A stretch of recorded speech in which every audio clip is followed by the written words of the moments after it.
Has somebody ever told you that you are so wise for your age and you're just like, yeah, it's the trauma? I mean, you may not say it out loud, but that's what you think. Okay, I got something for you. When was the last time you genuinely got excited about seeing a little puppy in a little carriage? Or being happy about sparkles or bubbles? Or when did you feel joy because you saw something pink? And I know, I understand that we all need to grow up, right? As women, we have to become women in adulthood and all these responsibilities. But it's so important to keep that little, I call her fairy princess in us alive, because this is what's gonna give you so much joy in your life. Not only that, it's not only gonna benefit you, it's also really going to benefit you in your love life, because this is something that men really love. But we're not doing this like for the men, we're doing this for ourselves. But I'm just telling you, it has other positive rippling effects. So there are different archetypes. There's, for instance, the healer, the empress, priestess, so many feminine archetypes. And today I want to talk about the little fairy princess. At least that's what I call her. And that is the joyful, playful side of you that just is in awe of the world and just wants to play and have fun. And that is a side that only comes out if we truly feel safe. And now adulthood has thrown some responsibilities at us, or we've been like hurt by a narcissist, or we have been wronged by friends, like whatever happened in your life, like the little fairy princess said, like, this is not for me, like this is too much, so I'm gonna go hiding. Now we want to bring her back out. So there are 3 things that really block this kind of playful and loving energy from coming out. And I would like to talk about this so we can work through it. Number 1 is when we learn that love is conditional. Like when we were taught to be good or useful or low maintenance, for sure it's necessary in order to be a functioning member of society to not always do what you feel like, right? But there's a time and a place. Meaning that after your responsibilities, it is good if you give yourself time to play. And even as a child, if you did your duties, you did your homework, but then you had time to play.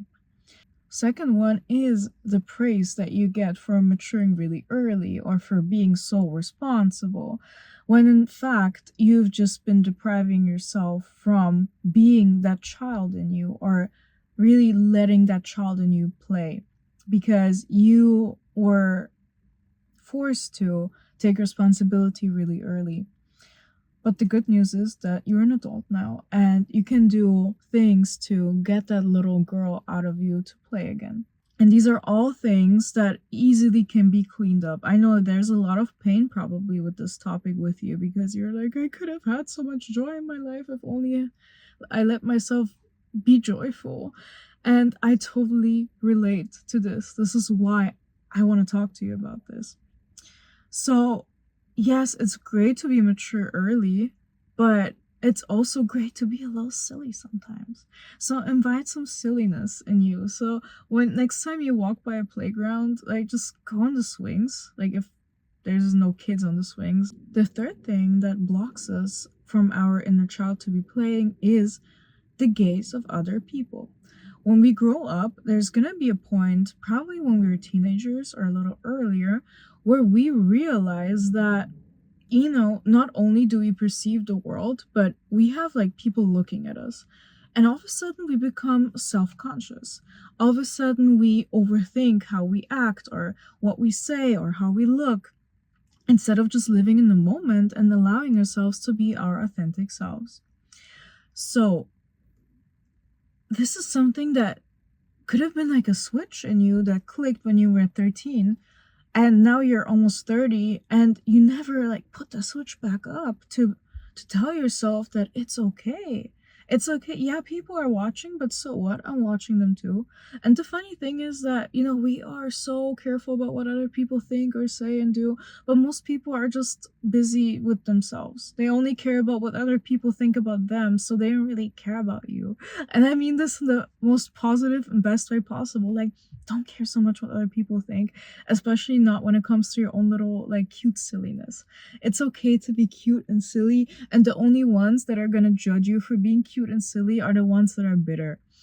And it's okay. We've all been bitter. I've been very, very bitter in my life. Um, but I told myself enough with that. Like, life is too short to be so damn serious.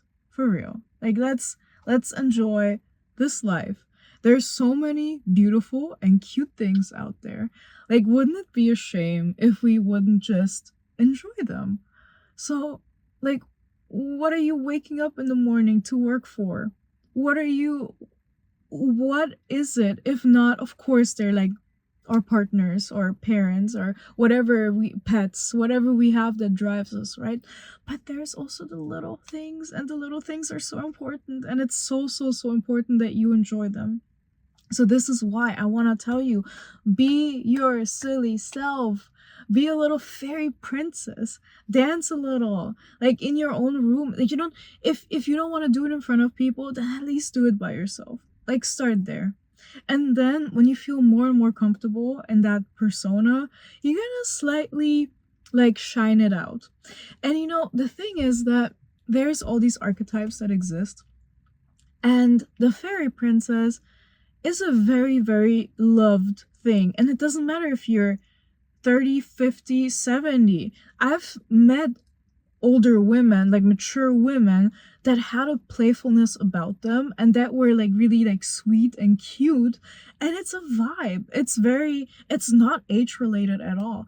Like, the inner little fairy princess is about being in wonder, being in awe, just being playful and just happy and not worry so much. Like, that's what it really comes down to.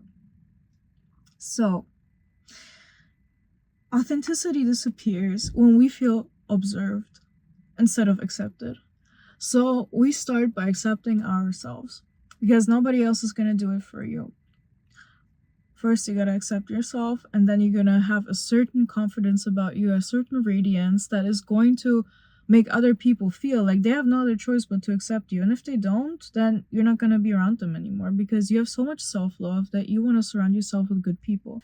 But really, permission in yourself to make mistakes and be silly and show those sides that you're not so happy with or don't are ashamed or scared to show, it also ties in with how you judge other people and if you allow other people to have these sides coming out. Isn't that interesting? It's a double-sided coin. The things that you refuse to yourself, which is like joy and playfulness, are also things where you're quick to judge other people. So, it's okay to be silly and reintroduce play without any purpose. Just do things even though they're not productive, but they bring you joy, and that's why you do them. Do it. Whatever. Think of one thing right now that would really make you happy. What's stopping you? Okay, so conclusion. Of course, like, we all need to change and adapt a little bit so we as a society can function. Because we can't just do everything we want to do all the time. That just wouldn't work. But there's a time and a place. And there is certainly a time and a place for you to play, for you to allow joy into your life and to enjoy silly little cute things. That's very, very important. And you deserve to enjoy yourself and your life and enjoy the silly little things that you find joy in. That's a good thing. The world doesn't need more perfect women. It needs more women that are alive. So please, please, please do something that brings you a lot of joy today. Just a little something. Start there. Okay, I wish your sun's going down. I wish you a wonderful, wonderful day. I love you so much, and you are held and loved and divinely guided at all times. And I wish you a wonderful day.